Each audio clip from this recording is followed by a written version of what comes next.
Kidlat News Updates. Mga balita ngayon, 12 billion pesos na halaga ng mga pekeng dolyar na samsam sa isang suspect sa Pasay City.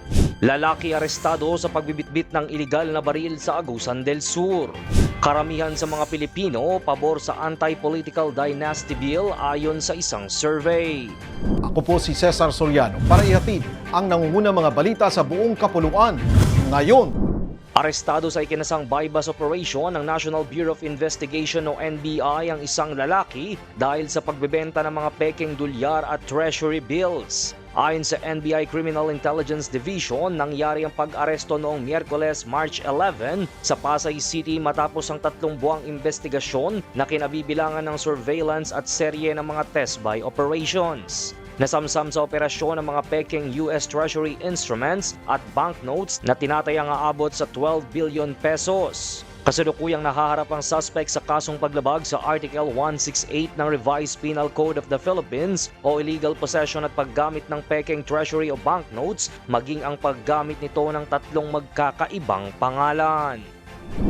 Inaresto ng mga otoridad ang isang 38 anyos na lalaki matapos mahulihan ng baril sa isinagawang police response operation sa Bayugan City, Agusan del Sur kahapon ng umaga, March 13. Kinilala ang suspect sa alias na Jeffer na residente ng Purok 1, Barangay San Martin sa bayan ng Prosperidad. Ayon sa ulat ng Bayugan City Police Station, nasita ang suspect bandang 6:38 ng umaga sa Purok 4, Barangay Taglatawan habang pauwi umano sa Prosperidad mula sa Bayugan City.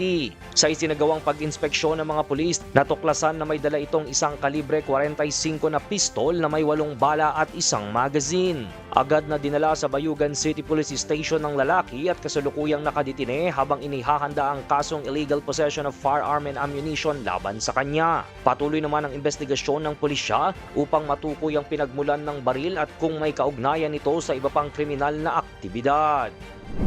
Karamihan ng mga Pilipino ang pabor sa pagpasa ng batas na nagbabawal sa political dynasty sa bansa. Ito ang lumabas sa pinakahuling survey ng Pulse Asia Research na inilabas noong March 13 kung saan 64% ng mga adult Filipinos ang sumusuporta sa anti-political dynasty law.